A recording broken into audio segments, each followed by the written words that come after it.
아시죠? 이 책? 한국형 가치투자라는 책을 했고요. 그래서 이 책은 어, 최순철 김민국 대표 옛날에서 한국형 가치투자 전략이란 책 다음으로 나온 책인데 그 내용은 완전히 다른 것 같아요. 그리고 이제 이게 보면 어떤 느낌이냐? 저도 이제 그 부분을 느끼는데 처음에 책을 내거나 할 때는 요런 분석을 하면 돈을 벌 수 있습니까? 여러분도 해보세요. 뭐 이렇게 이야기를 하게 하면 그 책을 내게 되거든요. 그러니까 저도 이제 마찬가지였기 때문에 그리고 저도 이제 그 책을 열심히 보고 배우면서 했고요. 저 나름대로 이제 그 방법을 써서 했고 뭐 아웃풋도 냈기 때문에 배당 투자 관련된 책을 냈는데 저도 비슷한 맥락으로 이야기를 했잖아요. 밸류에이션 하는 방법, 어떤 회사 투자 케이스 이런 걸 좀 많이 보여드리려고 이야기를 했었고 사람들도 그걸 되게 궁금해했었는데 어 이제 좀 해보니까 그게 다가 아니다. 이제 뭐 그걸 알면 왜 그게 다가 아닌데 요렇게만 하면 돈 버나 보다로 생각하고 뭐 야, 다운데 왜 난 안 돼? 뭐 이런 식으로 쉽게 생각하시는 분들이 되게 많긴 했거든요. 그래서 저도 이제 그런 관점에서 고민이 좀 있었는데, 그래서 이제 두 번째 책이 나올 때는 그런 것보다는 여러 가지 이제 주변적인 포트폴리오에 대해서 접근하는 거 언제 살 거냐, 뭐 이런 거에 대한 마인드셋 관련하고 기본적인 투자 철학에 관련된 이야기를 좀 많이 담은 것 같더라고요. 그래서 저도 뭐 나름대로 재밌게 읽었고, 그 다음에 아마 이게 보면 알지만 책은 되게 재밌게 누구나 다 읽었을 것 같은데 이게 배경 지식에 따라서 보이는 게 다 달라요. 그래서 아마 제가 보는 아닌 제 경험에서 언급드릴 수 있는 그런 것들을 여러분과 쉐어하고 여러분의 의견도 좀 들어보면 좋을 것 같아서 네, 이렇게 준비를 했습니다. 지금 보면 제가 이게 책을 받자마자 제일 먼저 본 게 사부예요. 사부에서 이렇게 뭐 삼성전자 이야기도 하고 지주회사 이야기하고 행동주의 이야기를 하면 그게 딱 제 채널에서 제가 좀 좋아했던 주제인 것 같죠. 책을 딱 받자마자 사부 내용을 제일 먼저 보고요. 그 다음에 앞에서부터 순서대로 봤던 것 같아요. 그래서 여러분들도 보시면 요 뒤에 내용이 되게 재밌을 것 같아요. 우리나라에 특화된 새로 추가된 이야기가 많아서 사장 먼저 볼까요? 저희들이 사장에서 나오는데 제가 이렇게 보려고 접어놓은 게 있는데 235죠. 한국에서 가치 투자로 삼기.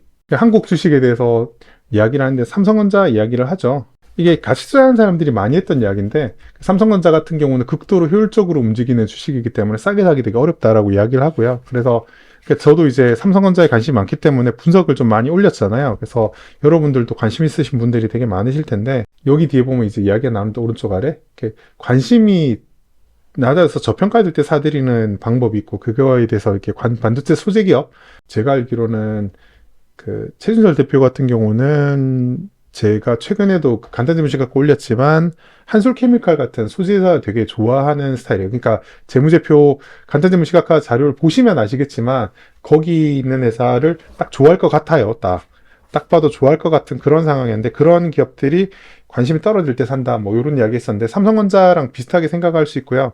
제가 이제 뭐 길진 않지만 한 2, 3년 트래킹을 좀 해본 느낌에는 뭐냐면 회사 대차의 성장 스토리가 있긴 하지만 기본적으로 삼성전자에 비해서 삼성전자의 아래에 있는 소재기업 같은 경우는 삼성전자에서 약간 레버리지가 들어가 있는 그런 느낌이 좀 있다라고 이해할 수 있는 부분이 있는 것 같아요. 그래서 그런 쪽에 좀 관심 있는 것 같고 그러니까 저도 삼성전자에도 관심 있지만 뭐 그런 회사들 한솔케미칼이나 이런 회사들도 좀 재밌게 보고 있죠. 최근에 조정 많이 받아서 밸류에이션 어떤지에 대해서 오늘 올렸죠. 콘텐츠를. 그것도 한번 보시면 괜찮을 것 같아요. 그래서 그런 이야기들을 하고 있고 그 다음에 여기 보면 신규 상장 주식을 경계한다는 이야기 있잖아요. 저는 똑같아요. 저도 신규 상장 주식 오늘 올린 콘텐츠에 보면 모 회사 같은 경우에는 모 패션 회사였나? 뭐 패션 홀딩스 회사 같은 경우에는 상장 직전에 이제 재무 그래프가 순이익률이나 ROE가 되게 높게 나왔던 상황이죠. 그래서 그때 이제 재무 지표가 좋았다가 이제 안 좋아지는 상황이 생길 수 있기 때문에 경계해야 되는데 그런 거 되게 조심하죠. 그리고 이제 돈이 필요한 상황이기 때문에 이제 저는 이제 배당주 관점에서 추가로 보면 돈이 필요 없고 돈이 남아도는 회사를 좀 좋아하거든요. 그래서 돈이 필요해서 상장시킨 회사를 저는 개인적으로 썩 선호하지 않긴 한데 이제 공모주 열풍이 한번 풀었던 적 있잖아요. 그래서 그런 관점에서 약간 경계하는 이야기도 좀 주셨어요. 이런 내용들이 좀 있어요. 보면 그때 신부화장 이야기하는 경우도 있고요. 그다음에 지주회사 같은 경우도 지배구조 이슈, 지주회사 같은 경우도 지배구조 이슈 관련해서는 조금 더 관심을 가져야 되긴 하죠. 그러니까 지주회사가 경영진이 자기 경영권을 유지하는 관점의 목적으로 만들어진 지주회사이기 때문에 지주회사 자체 본연의 기능을 잘 못하고 있기 때문에 밸류에이션 저평가된 거다. 그래서 이거는 이제 행동지혜와 연관지어가지고 그쪽에 될 거다. 뭐 이런 이야기를 하는데 저도 이제 동일하게 비슷하게 생각하는 상황이에요. 그래서 뒤에 보면은 그래서 어떤 지수사를 골라야 되냐 뭐 이런 거에 대해서 언급을 해놓은 게 있는데 첫 번째로 뭐 새로운 사업에 적극적으로 투자하는 회사가 좋다 뭐 이런 거고 두 점에 이제 투자 아이디어가 좀 잘 정리된 회사를 골라라 뭐 재무제표가 우량한 회사 골라라 뭐 이런 식으로 정리를 해서 그래서 보면 현실적인 고민이죠. 이렇게 지주회사가 저평가돼 있고 저평가가 해소될 가능성이 있다라고 항상 이야기를 하는데 어떤 그 중에 어떤 거 이런 거 할 때는 이제 이런 거에 대한 코멘트가 좀 있었고 네 서학 게임 이야기하는데 도망쳐서 도착한 곳에 낙원이나 있을 수 없다 뭐 이런 이야기 인용했는데 좀 많이 공감하죠. 행동주의 이야기도 이렇게 나와 있어요. 행동주의에 대해서 뭐 아시아 시멘트 같은 경우는 김민국 대표가 이게 하는 거잖아요. 그래서 아마 요 챕터 행동주의 쪽은 김민국 대표가 요 내용을 썼다고 아마 그 유튜브에서 이야기를 한 적이 있어서 뭐 아시아 시멘트 관련해서 아세아 쪽 행동주의 하는 거에 대한 설명이다 이런 것들도 하는 이야기도 뭐 이런저런 이야기 이런 것들이 나와 있으니까 아마 행동주의 관심 있으신 분들은 참고해도 도움이 되는 거죠. 뭐 그런 거고요. 뭐 그다음 투자자의 성장에 대한 이야기, 네 투자자의 성장에 관한 이야기, 최준철 뭐 김민국 대표의 성장 이야기가 이렇게 나와 있는데 이건 나중에 한번 읽어보세요. 뭐 요런 이야기도 있어서 저는 요 부분을 되게 재밌게 봤었거든요. 그래서 먼저 봤었고 요런 내용들이 나와 있어. 그래서 지금 보면 아시겠지만 한 챕터 간단하게 보긴 했지만 이게 투자 케이스를 막 설명해서 밸류에이션 어떻게 했냐 뭐 이런 이야기는 잘 없고요. 밸류에이션에서 언급하거나 분석에서 언급하는 것도 이게 약간 그 두 대표가 공동 대표가 이제 공모펀드가 나올 때쯤에 지금 개정판이 나왔잖아요. 그래서 공모펀드 프로모션에 대한 기대감이 없지 않아 있었을 거라고 봐요. 그래서 그런 투자 기업 내부적으로 회사 내부적으로 밸류에이션 분석하거나 뭐 유니버스에 들어있는 기업들이 어떻게 해서 관심권에 들어있냐 이런 거에 대한 설명이나 이런 거는 상대적으로 좀 적게 들어가 있는 것 같아요. 거기에 대해서 좀 조심스러워 한다라는 코멘트가 안에 들어가 있거든요. 그래서 그런 내용을 막 많이 기대하고 이 책을 사면 약간 만족스럽지 못할 수는 있으나 뭐 그걸 제외하고 나서 투자자로서 이렇게 어떤 고민하고 경험치가 지금 한 20년 정도 됐으니까 어떤 고민들을 하고 지금 현재 상황에서 어떤 것들을 좋게 보냐 뭐 이런 이야기들 아니면 투자 아이디어는 어떻게 주로 찾냐 뭐 이런 이야기들 있잖아요. 그런 것들이 그런 것들에 대한 생각, 내가 하는 고민을 이 사람들도 이미 했었고, 그럼 내가 가는 길이 잘 가고 있거나, 이런 거 확인하는 관점에서 보면 재밌을 것 같아요. 확률론적 사고에 관련된 이야기가 되게 중요한 이야기예요. 개인적으로 되게 중요하게 생각하는데 보시면 돼요. 읽어보시면 단도투자책 보신 분은 아마 이거 쉽게 이해가 될 것 같아요. 그러니까 저 같은 경우는 여기도 보면 그 이야기 나와 있죠. 고배당주가 꽃놀이패의 대표격이다. 뭐 이런 이야기도 나와 있어서 배당주에 대해서 개인 투자자 입장에서 배당 투자하는 건 좋다고 생각한다. 뭐 이런 류의 코멘트가 좀 있어가지고 이야기하고요. 그 다음에 이제 조지 소로스가 했다고 하는 거는, 그러니까 맞고 틀리는 것보다 맞았을 때 얼마나 비중이 있느냐, 뭐 이런 이렇게 얼마나 돈을 버냐, 이런 게 더 중요하다 이야기를 하는데, 뭐 개인적으로 그렇게 생각해요. 그래서 뭐 2차 전지가 날아다니곤 하는데 제 포트폴리오의 대부분 자산을 그런 쪽에 하기가 쉽지가 않아요. 물론 이제 가끔 드물게 이제 뭐 제가 많이 사뒀던 것들이 갑자기 무슨 테마를 타거나 이렇게 해서 급등하는 경우가 사실 좀 있을 수는 있거든요. 그런 거 제외하고 나면 막 급등을 할 거랑 기대를 가지고 막 하기보다는 그러니까 안정적으로 잘 올라줄 거라고 하는 거에 비중을 좀 많이 실으면 그거를 이제 좀 적게 오르더라도 전체적인 수익 금액 자체는 좀 올라갈 수 있는 그런 부분이 있으니까 그런 관점에서 가치 투자를 고민을 좀 해봐라 뭐 이런 이야기 있어요. ROE에 대한 이야기가 있는데 이 책에서는 숫자 계산하는 걸 가급적 좀 피하려고 했던 흔적이 좀 있어요. 그래서 그런 부분이 좀 아쉽긴 저 같은 경우는 숫자를 좀 쓰는 걸 좀 선호하긴 해요. 그래서 약간 이과 습성이 남아있어서 그런 건지 모르겠지만, 피터 드러커가 했다라고 알려져 있는, 피터 드러커가 아니다라고 이야기를 하지만, 그 수치화되지 않으면 관리될 수 없다. 계량할 수 없으면 관리할 수 없다. 이런 말에 대해서 좀 많이 공감을 하는 편이에요. 그래서 아까 앞서 이야기를 했지만, 뭐 신용장고 오실레이터나 탐욕 공포지수 같은 경우도 시장의 심리 같은 경우도 시장의 심리가 어느 정도니까 뭐 어떻다. 뭐 이렇게 두리뭉실하는 것보다는 어느 정도 그걸 좀 수치화할 수 있으면 수치화한 걸 바탕으로 이제 어느 정도 내가 이제 내 투자나 이런 것들을 적용하고 매니지할 수 있도록 하려고 하는 목적이 좀 있잖아요. 그래서 저는 이제 수치화하는 걸 좀 상대적으로 좀 선호하긴 해요.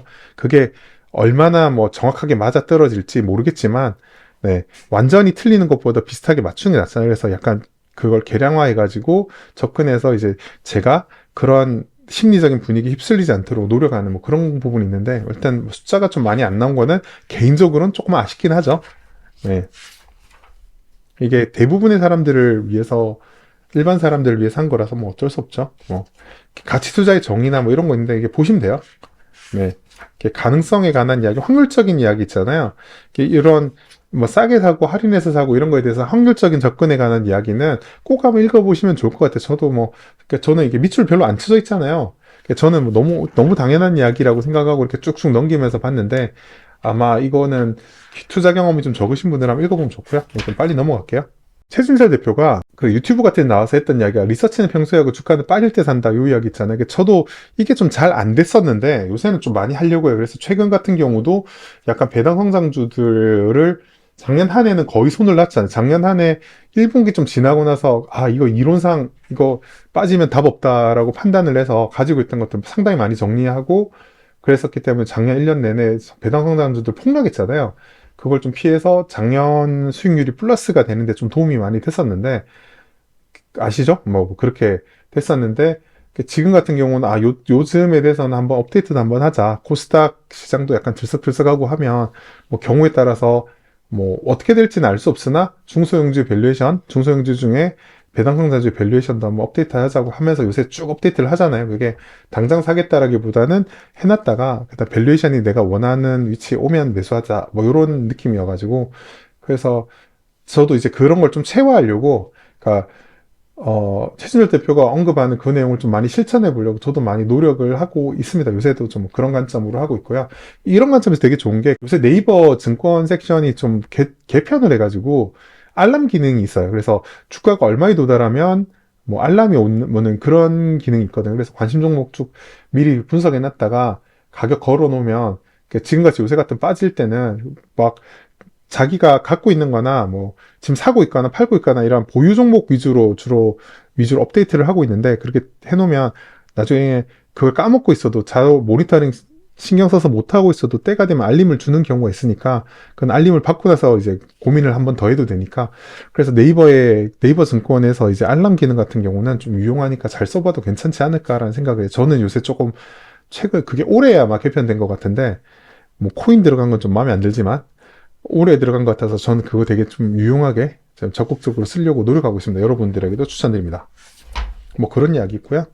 ROE에 관련돼서는 제가 요새 그 간단재무 시각화에서 중요하게 생각하는 지표가 ROE죠. 그 간단재무 시각화의 그래프를 고안할 당시부터 배당을 잘 줄 거냐, 그러니까 배당 성장주가 될 거냐, 배당이 어떻게 될 거냐 이런 부분에 있어서 배당을 잘 주는 회사는 어떨 거냐 어떠냐 뭐 이런 거에서 고민을 할 때 ROE 관점에 접근을 되게 많이 했던 것 같아요. 그래서 그런 부분을 했는데 그래서 간단재무 시각화 그래프를 그리면서 ROE 관점에서 기업 분석하고 듀퐁 분석하는 그런 좀 이렇게 포커스를 좀 많이 둬서 그 간단재무 시각화가 크게 국제 시가 배당률 그리고 ROE 요 두 가지 지표를 좀 집중적으로 분석하는 그런 형태로 고안이 돼 있잖아요. 디자인이 돼 있잖아요. 아시는 분은 다 아시겠지만 그래서 여기서는 ROE 이야기를 많이 하는데 간단재무 시각화에 저는 이제 열심히 적용을 하고 있으니까 그런 부분에 대한 설명이나 이런 거는 간단재무 시각화에서 얻을 수 있고 저도 이렇게 잘 유용하게 활용하고 있는데 뭐 이런 내용이 있습니다. 그래서 그 숫자 이야기를 거의 최준철 대표 그러니까 이 책에서는 숫자에 대한 이야기를 잘 거의 안 하는데 거의 유일하게 ROE에 대해서는 언급을 하더라고요. 그래서 반갑죠. ROE 되게 중요하죠. 네. 우리도 ROE가 이제 더 이상 안 중요해지는 세상이 와야 돼요. 자사주택 이런 거 많이 해가지고 ROIC가 더 중요해지는 그런 상황이 오면 좋은데, 아무튼 우리나라는 ROE가 지금 중요한 상황인 것 같아요. 그래서 ROE, 지금은 뭐 PER 혁명 뭐 이런 거 하면서 되게 21세기 초반에 2005년 이때 돈 많이 벌었잖아요. 그러니까 지금 이제 좀 ROE에 대한 이해도가 좀 높으면 기회가 되는 상황이 좀 많이 나올 것 같아요. 뭐 그런 거 보면 될 것 같아요. 그래서 뭐 에셋에 관한 이야기, 뭐 ROE 높은 회사, 낮은 회사 이런 거에 대한 설명, 요런 예시 든 거 있는데 한번 보시면 될 것 같아요. 그 다음에 뭐 그런 이야기들이 있고요. 그 자본 배치에 관한 이야기도 있죠. 자본 배치 이야기가 있어서 거기에 대해서 설명이 있는데 뭐 현금의 재발견이란 책 읽어보신 분이 있으시니까 그런 것도 봐도 괜찮을 것 같아요. 여기인데 그러니까 심리 다스리기 이게 되게 중요한 것 같아요. 이게 8장에 나오는 8에 나오는 심리 다스리기 있잖아요. 이거 화면이 안 보이죠? 심리 다스리기라고 되는 이 내용은 한번 읽어보면 찬찬히 한번 안 읽어보신 분들은 읽어보시면 좋을 것 같아요. 뭐 책을 안 사겠다고 하시는 분은 서점에 가서 요 챕터는 한번 읽어보시면 좋을 것 같아요. 읽어보시면 아마 책을 사시게 되실 것 같기도 한데 이 부분의 이야기는 되게 재밌는 내용이 되게 많은 것 같아요. 현실적인 팁이 많은 것 같아요. 그래서 변동성에 대한 이야기를 되게 많이 해요. 그 우리나라에서 부동산으로 돈 버는 사람은 많은데 주식으로 돈 버는 사람이 많지 않은 이유는 변동성이라고 생각하거든요. 저는 개인적으로 변동성을 어떻게 극복할 거냐 뭐 그런 거에 대한 이야기들을 주로 많이 하고 있는 게 되게 중요하죠.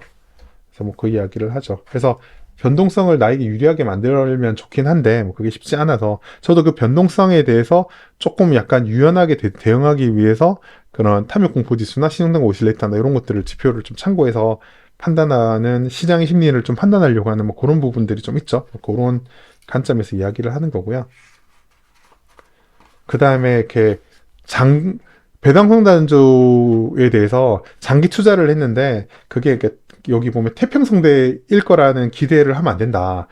그 장기 성장 안에서도 중간에 팔까 말까 고민을 엄청 많이 하게 된다라는 이야기를 하는데 저 같은 경우는 메리츠 금융지주가 딱 그 케이스에 해당되죠. 메리츠 금융지주가 지금 계속 좋은 모습을 많이 보여주고 있는데 제가 좀 일찍 팔았죠. 뭐 그런 부분에 대해서 그런 여기서 이야기를 한 건데 저는 이제 거기에 대해 판단을 좀 잘못한 거긴 하니까 회사가 오해를 심기도 했고요.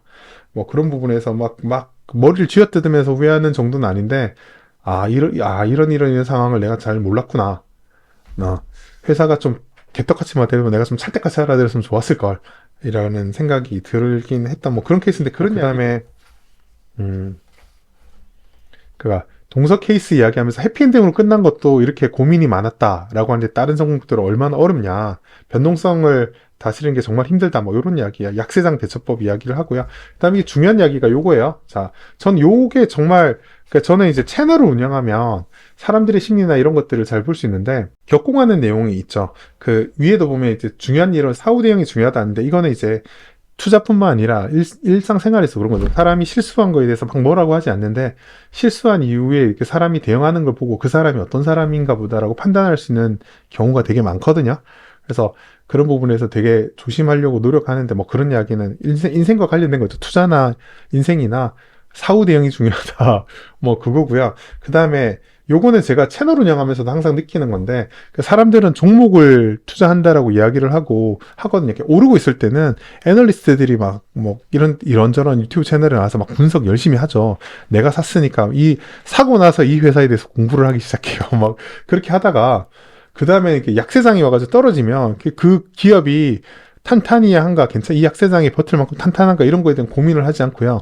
거시경제에 대한 분석을 하는 식으로 접근하는 그런 경우가 더 많아요. 그래서 이건 되게 많이 고민을 해야 될 부분이긴 해요. 저도 이제 뭐 완전 자유롭지 않지만 저는 개인적으로 어느 정도 매니지를 하고 있다 생각하거든요. 그래서 저는 그 약세장이 오면 그래서 뭐 탐욕공포지수나 이런 것들 보거든요. 보는 이유가 뭐냐면 내가 살려고 했던 걸 얼마나 더 싸게 살 수 있을까에 대한 고민을 많이 하는 거니까 그러니까 이게 매크로 이슈에 내 투자가 함몰되는 것, 그러니까 주종 관계를 좀 잘 지키려고 해요. 그래서 기업에 대한 분석과 기업에 대한 투자가 주고요. 그 매크로에 관한 거는 언제 살 거냐, 뭐 이런 거에 대해서 얼마나 싸게 살 거냐, 얼마나 비싸게 팔 수 있을 거냐, 이런 거에 대한 판단에 대한 이제 보조 자료로 쓰이는 거지, 그걸로 사고 파는 근거로 활용하지는 않고 있거든요. 그래서 저는 그러려고 되게 많이 노력하고 있는데, 그런 부분에서 격하게 공감하는 내용이 나와서, 제가 있죠. 보면, 약세장에서는 덜 매력적인 종목을 팔고 더 매력적인 종목을 갈아타게 한다 이야기했죠. 그 이야기, 비슷한 이야기를 한 적 있잖아요. 그래서 장이 이렇게 쭉 올라가고 있을 때 내가 현금을 가지고 살려고 하는데 좀 덜 매력적인데 싼 것들을 샀는데 조정장에서는 종목을 압축하고 더 좋은 애들이 싸게 나오면 그걸로 종목을 압축하다 보면 그걸 팔 수밖에 없다. 뭐 이런 이야기를 제가 드린 적이 있잖아요. 그거랑 비슷하게 뭐 그런 행동은 하고 저는 그런 행동이 어쩔 수 없는 행동이다. 그래서 안 사야 다 만든 건데 그 팔려서 종목을 압축한 약세장에서 압축하는 건 잘못된 게 아니다. 뭐 이런 이야기를 드린 적이 있는데 그런 비슷한 이야기를 좀 하죠. 그래서 뭐 약세장에서 가장 자신 있고 확신이 높은 게 비중이 점점 높아지게 된다. 뭐 이런 이야기를 했는데 많이 공감하는 내용입니다. 제가 했던 이야기랑도 비슷하죠. 그래서 뭐 대응이 중요하다. 뭐 이런 이야기하고 장의 상황과 상관없이 나는 내가 이렇게 밸류에이션 분석하고 매매하는 그런 루틴 습성 이런 것들을 항상 유지하는 게 되게 중요해요. 뭐 그러니까 일상의 패턴도 중요하고요. 그런 것들이 그 사람을 평온하게 만드는데 되게 많이 도움이 되거든요. 루틴에 따른 행동하는 것도 그리고 특히 이제 폭락장이 떨어졌을 때는 진짜 루틴에 맞게 행동하는 게 사람의 마음을 평온하게 하는데 정말 많이 도움이 되기도 합니다. 뭐 그런 이야기, 그런 심리 다스리는 그런 이야기들이 쭉 나와요. 뭐 더 이야기할 필요는 없는데, 네, 뭐 PDR 이야기했던 것도 나오고요. 뭐 이렇게 해서 최근에 뭐 했던 이런저런 이야기들 있잖아요. 그런 것들이 이렇게 쭉 나와 있는 책입니다. 그래서 제가 되게 재밌게 읽었어요. 그래서 한번 읽고 나중에 아마 나중에 지나서 또 한 번 더 읽어봐야겠다 생각을 해요. 보통 이제 좋은 책 같은 경우는 처음에는 편안하게 한번 읽어보고 나중에 조금 시간이 지나서 한번 더 읽어보면 과거에 보이지 않았던 것들이 되게 보여요. 이게 과거에 보이지 않았는 것들이 보이려면 어떻게 되냐면 그런 것까지 염두에 두고 저자가 책을 쓰면 책에 이제 구석구석 자기 생각이나 그런 것들을 이렇게 녹여가지고 잘 녹여서 잘 정제된 것들을 잘 녹여가지고 책을 딱 만들어 놓으면 독자가 보고 싶은 걸 봤지만 다른 측면도 나중에 다음번에 보면 보이거든요. 그래서 한 1년이 지나서 책을 읽어도 책이 다시 한번 읽으면 아, 이때는 안 보였던 게 이번에 이게 보이는구나라고 생각되는 경우들이 있어요. 그러면 되게 그건 이제 소장 가치가 있는 좋은 책이었는데 제 책을 뭐 제 책 자랑 뭐 이미 절판된 책이니까 제 책 자랑을 하자면 저도 이제 책을 수정할 때 되게 애를 많이 먹었어요. 출판사랑 이야기를 하면서 출판사는 이렇게 좀 쉽게 설명하기 위해서 뭐 이렇게 쉽게 설명하기 위해서 그래프 넣고 뭐 이렇게 이야기를 했는데 그러니까 제 입장에서는 요런 하고 그래프의 수치나 이런 경우도 디테일한 부분들을 다 지적을 한 게 요렇게 그래프 요렇게 하면 이해는 쉽지만 오해할 소지가 있어서 그렇게 하면 안 된다 하면서 되게 꼼꼼하게 손을 되게 많이 봤었어요. 그래서 그런 하면서 되게 막판에 에너지를 되게 많이 썼었는데 이제 뭐 책을 두 번째, 세 번째 읽으신 분들은 이제 그런 거가 이제 보이더라. 그런 부분에서 뭐 이렇게 숨어 있는 메시지들이 보이더라고 언급을 해주셔가지고 역시 신경 많이 쓴 게 티가 나서 다행이다, 느껴져서 다행이다라고 했던 적이 있는데 아마 이 책도 다음 읽어보면 좀 더 숨겨진 다른 이야기? 예, 그런 것들이 이번 처음 읽었을 땐 이런 면이 많이 와닿았지만 한 6개월, 1년 지나서 다음 읽어봤을 때는 다른 면이 보여서 뭐 한번 읽어보기 좋은 책이 될 수도 있고요.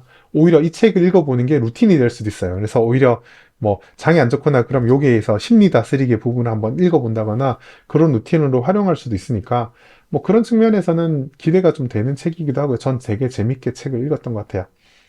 마수사님께서 메리츠는 우리나라에 저런 기업 있을 리가 없어라는 생각이 들어서 자연스러운 반응 안 있었나 싶다고 이제 메리츠 놓친 거에 대해서 이야기했는데 솔직하게 메리츠 놓친 거에서 말씀을 드리자면은 메리츠 금융지주의 지배구조 개편에 관한 변화에 대한 이야기에 대한 이야기를 들은 게 있어요. 대표가 인터뷰가 3%에서 나와서 한 게 있잖아요. 거기서 보면 제가 생각 안 한 게 뭐냐면 그 지배구조의 그런 상속 이슈에 대해서 상속 이슈 문제가 해결이 지금 안 된 상황에서 지금 일어나고 있는 변화들에 대해서 상속 문제를 포기하지 않고서는 이런 변화가 순조롭게 좋게 가기가 어렵다라는 판단을 했던 거예요. 했는데 나중에 인터뷰 내용을 보니까 그런 부분을 생각하지 말고 상속이 쉽게 되냐 어렵게 되냐 생각하지 말고 일단 가장 최적화된 개편을 하라고 결론이 나서 그렇게 됐대요. 그래서 저는 그거를 몰랐어요. 그러니까 뭐 결과적으로 마술사님 이미 한 이야기 맞죠. 그런 의사결정을 했을 거라고 상상을 못했어요. 그렇기 때문에 저는 이제 매도를 하게 된 건데 결과적으로 보니까 이렇게 좋은 방향으로 결과적으로 가게 된 거긴 하죠. 좀 상징적인 이벤트이긴 했죠. 아무튼 그렇게 됐습니다. 뭐 저는 어쨌든 간에 뭐 그걸 잘 이해를 못했으니까 마음을 못 읽었으면 어떻게 경영진이 대주주 결정한 게 그게 그건데 그게 이제 결과인데 뭐 어쩔 수 없죠. 그쵸. 상속을 포기한 게 있을 리가 없다라고 저는 생각했어요. 왜냐면 상속 이슈를 염두에 두고 개편이 일어나고 있다라고 이야기를 들었기 때문에 그걸 중간에 포기할 거라고 생각을 못 했어요. 아무튼 뭐 맞습니다. 말씀이 맞죠. 아무튼 좋은 책은 뭐냐면 책을 읽으면서 나의 경우에 빗대가지고 이런저런 이야기를 할 수 있는 게 되게 좋아요. 그리고 이제 제가 서평을 이제 블로그에 좀 많이 써보니까 그러니까 책 요약하는 서평보다는 이렇게 책을 보고 개인적인 투자 경험을 빗대어서 개인적인 투자 경험을 녹여서 그 책의 저자는 투자에 대해서 요런 경험에 대해서 이야기를 했는데 요거랑 비슷하게 나는 요런 생각도 해봤었다라고 이야기를 설명하고 하는 것들을 여러분들이 되게 재밌어 하시는 것 같아가지고 제가 이번에 특별하게 한번 준비했습니다.